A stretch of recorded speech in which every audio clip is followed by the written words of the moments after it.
Have you guys had a great week? We just met 1,400 Agents for Impact. We have seen learning and sharing that we know will evolve in the year to come. This year, we ran a student contest to close the conference. It takes some kind of bravery to present to over 1,400 educators. Or maybe it takes NTAC students. I was originally going to call these next two folks Agents in Training, but I think we will agree that they are fully licensed Agents for Impact. Our winners are Silas Wright and McKenna Peterson from Compass Academy in Idaho Falls.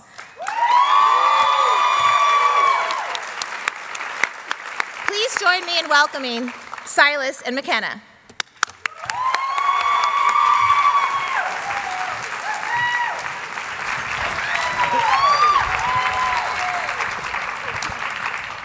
Oh, thank you all so much. This is such a huge honor for us. Oh, we're unbelievably excited if you can't tell. Thank you everyone that stayed for the ending session of the conference. And thank you to the guys that helped us with the drinking fountain outside. We had a lot of trouble, but okay. We're very glad to be here. We would like to tell you a little bit about ourselves, where we're from. Let's get a picture up here. This is a picture showing a famous statue in Idaho Falls, Idaho. A small town. Yeah, Idaho. A semi-small town. It has a little over 57,000 people. It's not a potato farm. But for the longest time, in Idaho Falls, Idaho, there were two main choices for a high school education. If you lived in one area, you would go to IF High School. Or if you went to another, you'd go to Skyline. They were both traditionally run high schools with the lecture, worksheet, test-based school. They've been open for a long time, and their method of teaching hasn't really changed since the beginning. But then, in 2011, that all changed when NTAC Network entered the community and entered the state of Idaho for the first time with Compass Academy. Compass Academy soon caught the eye of the public. They were very skeptical of what this was or if it would work. The method, they were wondering if it would fit for the culture of Idaho Falls.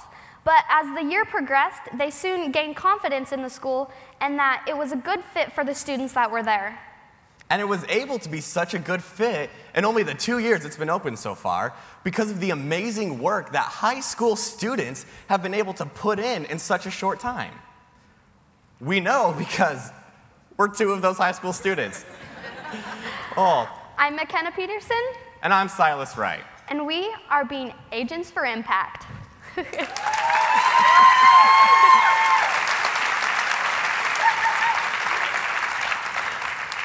Now, if there's one thing that we all know here, is when you walk into a NTAC school, it just feels completely different from a traditional high school.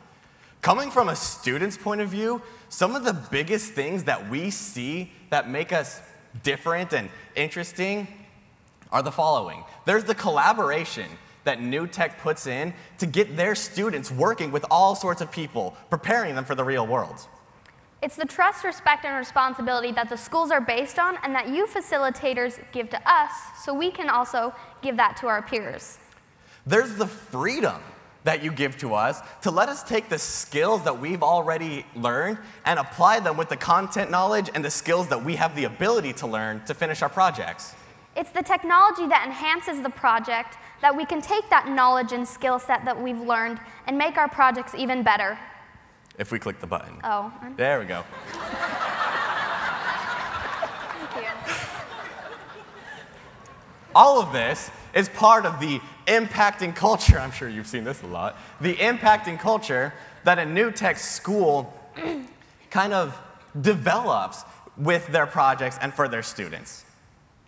Impacting culture, as you know, is not the only big thing in a NTAC school. The other thing is the partnerships that it gains. Not only the partnerships within the school, between the facilitators and the other students, but outside of the school. One of the best examples we have of outside or inside the school partnership building is what we like to call the FedEx project. Our students and staff were given 24 hours to basically do whatever we wanted. We just had to have a project or a presentation in the end to show what we'd done.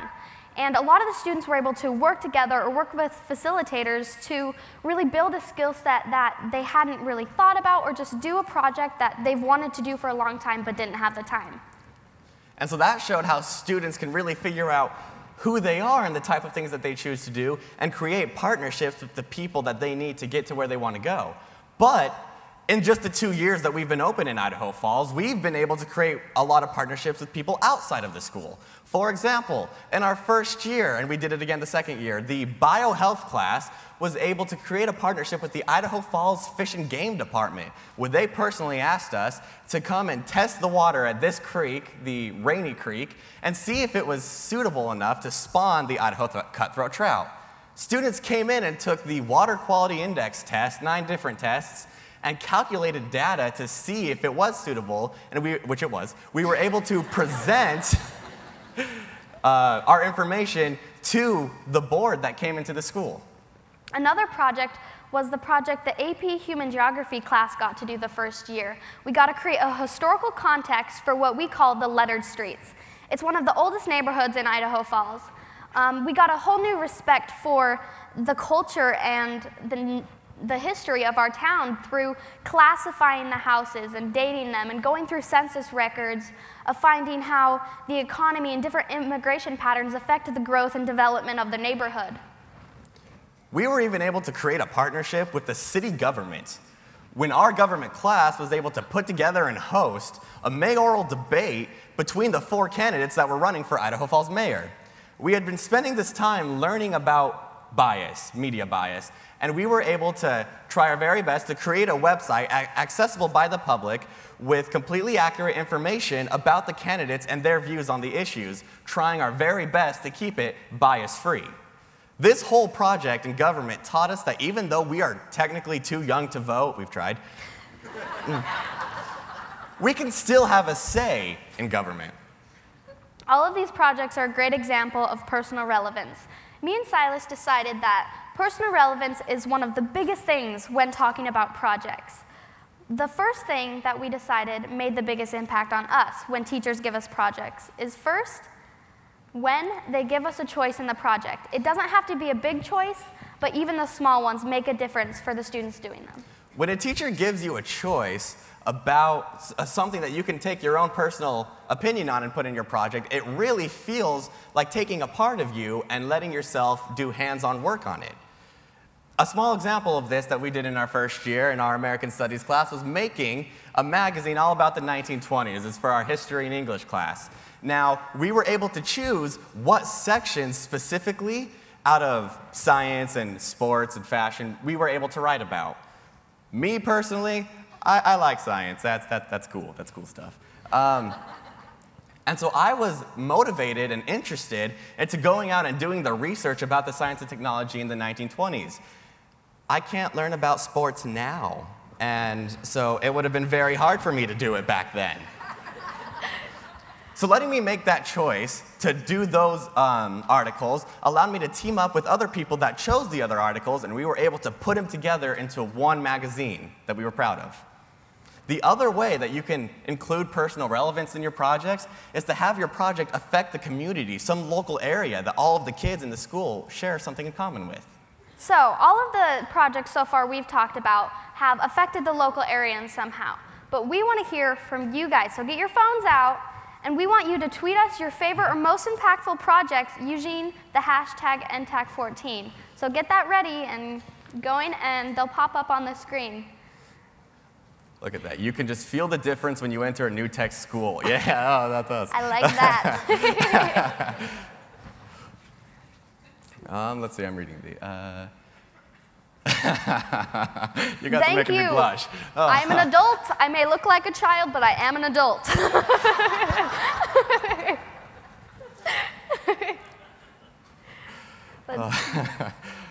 Feels so good. Okay. Focusing on growth and fixed mindset and its effects on education. That is one of the best things that we've noticed also, is the growth mindset in our school. Huge. Stop staring at her, whoever that is. I'm sorry. It's okay. It's okay. Immigration reform bill. Wow. That is big. I'm guessing that was in a government class? Those are great when you can get your students involved in understanding how the government works now, and I really like those. Personal relevance is a big part. Love the Project Food Crisis. That sounds really interesting. Yes. What class was that for? Who is that? Foods, probably. Anything with food. Most impactful project are our school ramps. ADA complaints. That makes more sense. I was just very confused for a second there. I'm like, he can read 80% of the time. Not really. Helping new immigrants pass the citizenship test. That is a big one because most Americans can't even pass the citizenship test. It's true. Okay, those are great. You can keep sending those in when we'll look at them. Those are great examples, and I know that all of these new tech schools all around the world, or the nation, I guess, are doing these types of things every day. And don't have ADA complaints. Exactly. I know that now. Okay. All of those are great examples of what you guys are doing with the partnerships in your community, and keep doing those because they really change the face of what new tech is.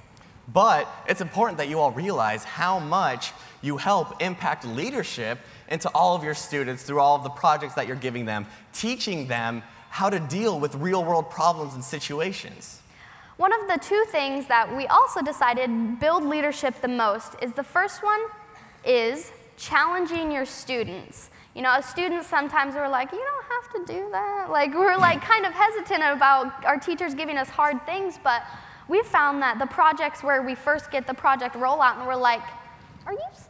Like, those are the ones that we grow the most from and are the best because we learn so much more from them, and it's not just using the knowledge we already have, because we do that all the time. So, like I said, the best way is in a project rollout.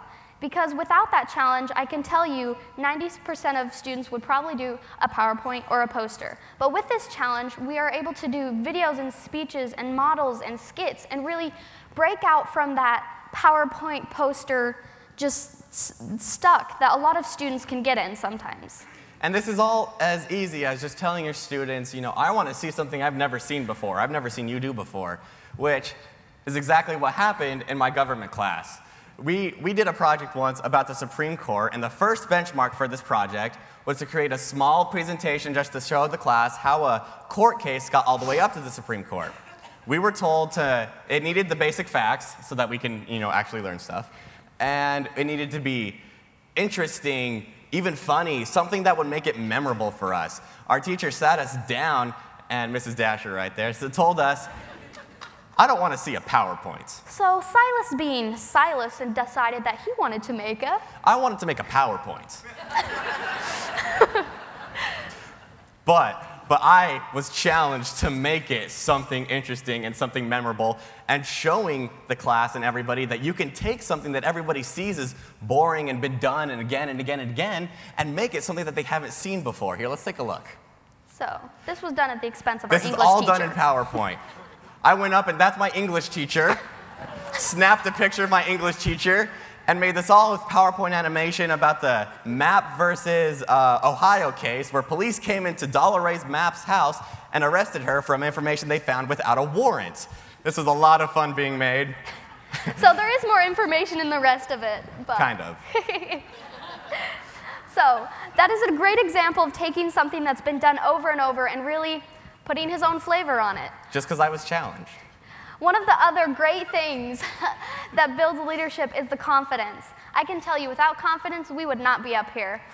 Well, I guess we've never really had a problem talking, but... We had a problem shutting up. Yeah, but I guess talking in a way that makes sense and can get information across. One of the best ways that the teachers have built confidence personally for me is allowing me to accept criticism, like critical friends, because before I would not take it. Like, I would just be like, okay, you know, I would totally like blow it off because I didn't like it, because I didn't understand that instead of them trying to help me grow, I just saw them as nitpicking at things that I'd done wrong. But because of New Tech Network and Compass Academy and my teachers, you can grow from that and realize that critical friends is something that can make you grow not only in that specific project, but in projects in the future and really in your life a lot. And so I know that is something that has really changed for me. Click. Oh, there we go. There we go. And now, debatably, one of the most important things that you all are out there doing for us is helping us impact outcomes. Because isn't that all why we're here? To help those students realize the outcomes that they want to make and helping them get to where they need to be to make them. We talked in Idaho Falls to a couple students from Compass Academy and asked them how going to a new tech school helped them realize, or how it changed their view of learning and applying knowledge to situations and how that affected their outcomes. Let's take a look.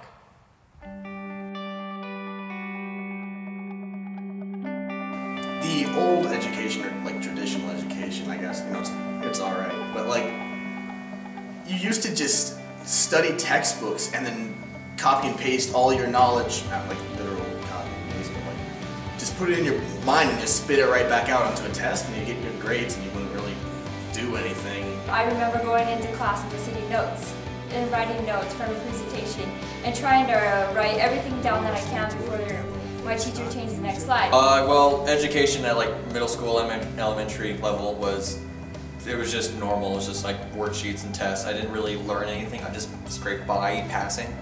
I used to see school as something where you go there, you leave as soon as you can, you get there as late as you can. But now it's you can actually have fun at school. You can have fun doing projects, enjoy hanging out with people, and making New Tech really makes learning fun. I had this different way of learning where they put you in more hands-on projects and you had to actually figure out methods on how to complete this problem and find a solution for it. I used to be a really very unsocial person, and I would not talk to anybody. And it's forced me to talk to other people. Now I email professors from colleges and I ask about their vet program. Coming to Compass, we're researching, we're using the information, we're writing it down, and then we use that information to put into our final product. The New Tech model, it's kind of they apply it to things that you really like to do, and they make it a more memorable thing, They always have some kind of fun twist to make you remember exactly what the lesson was about. Well, just overall, it's made me realize how much projects help in learning, because it sticks with you a lot better, and it's actually sometimes fun when you actually get to do something instead of just do a worksheet or do a test, because no one likes tests. I feel like it's allowed me to open up more and to go my own way with different projects and use my own ideas to make something that I want as a final project. Before coming to Compass Academy, our new tech school, I didn't know what I wanted to do. I didn't know where I would want to go to college, what profession there would be. And so coming to the new tech schools, I decided that I really enjoy graphic design, videography, photography, and so that's something that I really like to get into, and that's helped me make my decision on that. When I got to New Tech Compass Academy, I was introduced to filming, the camera work and the lighting and all the special effects and editing. And I was really intrigued by it, and I kept learning and I kept dabbling with it until I became quite good in what I like to do. I think that this whole thing has opened my eyes to being more creative and being kind of myself more. And so I'm thinking more about pursuing a creative field than I was before. I didn't really think about future education after high school at all when I was younger, but when I did come to this new tech school, it really set me on a straight path of what I wanted to do. Now I've really thought, I could be really good at business or architecture and web design. computer engineering. So I've got some deciding to do in the future, but Compass has really opened my mind to how that I can really be good at those careers. I feel like it's actually opened my mind a lot more to different options. Instead of just focusing on one goal, I feel like I've seen a lot more different ways that I could go with that. And so that was just a couple students at Compass Academy. There are hundreds more there, and there are thousands more all across the nation. But still, we can see how going to a new tech school helped them realize the outcomes that they want to achieve and how to get there. We took students that weren't thinking about after high school education, and now not only plan on it, but they have a passion of what they want to go for, what they want to major in. And all around the nation, we've done that by teaching them with the same steps, the same things. These, what we at Compass Academy, we like to call SWILLOs, school-wide learning outcomes. We abbreviate a lot, it's okay. You a lot have been talking about agency, and that's really what sets New Tech apart from a lot of other schools in our opinion. At Compass Academy, we don't call it agency. We've actually changed the name. We call it GROW. Growth and ownership. We feel like these are two very key components to what agency is and what it tries to accomplish in a new tech school. For a new tech school to really implement agency, it has to have that growth aspect. You have to be able to get a project and not only gain the basic content knowledge, but skills and, as we said, leadership, and really grow and develop as a person, as school should be. Because if you're not growing as a person, the knowledge really doesn't matter. And then the ownership. You have to take ownership in your project. Because how many of us have done something we don't care about? You don't do it well. You do the easiest route and just turn it in. But with the ownership and the growth together, it comes together to create amazing things that you guys have seen your students do every day and the things that you do every day. And we know this because we've seen it, we've experienced it ourselves. McKenna made that picture. We were students that came into a new tech school, the first one in all of Idaho. We didn't really know what it was about. And it was scary making that decision to go away from the high school that we were planning on going to since kindergarten. When we first heard about Compass Academy, it was in our freshman year. We were still at junior high, but it was our freshman year. And so we knew exactly what we were doing next year. I was going to Skyline, Silas was going to IF, done. But then Compass Academy came in and we were like, this is different. This is what we've wanted since we started schooling.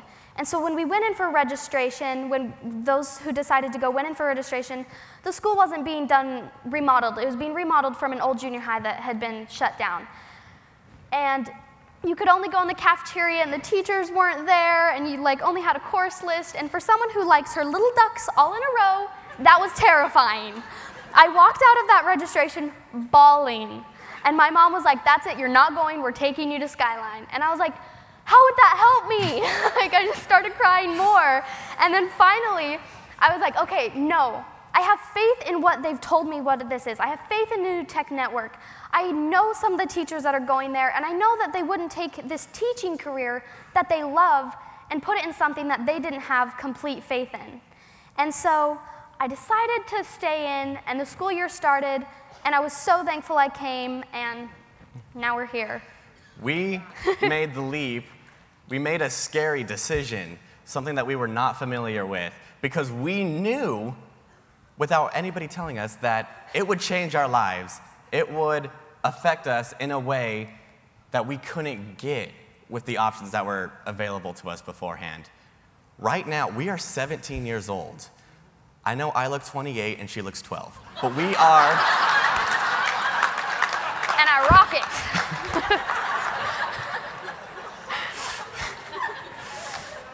Believe it or not, I shaved before this. We're 17 years old, and we are right now fulfilling our dreams of a lifetime. Speaking at a national convention. We would not have this opportunity without the New Tech Network and the training we've gotten. We've worked very, very hard, but we know that we did not do this alone. It's you guys. You guys have worked so hard this week and all school year and during the summer for us. Because honestly, teachers don't get credit. So you're not doing it for the credit, and I'm probably sure you're not doing it for the pay. And you guys work so hard, and we know that New Tech teachers work so hard to do what they do because they care about education. You care about our futures, and we see that, and we know that because everything that you put into our projects and helping us with this and helping your students with projects that don't even have to do with school, the effort that you put in is more than you can ever know. We learned that behind every success story, there is a teacher, there's a facilitator, there's somebody there helping them get to where they need to be. They can't do it by themselves. And we know that that is why you guys are here. That's what you're doing. And so our main focus for this entire presentation, this entire night, day, thing, is to stand up here and publicly thank you like you deserve. Your students don't always say it.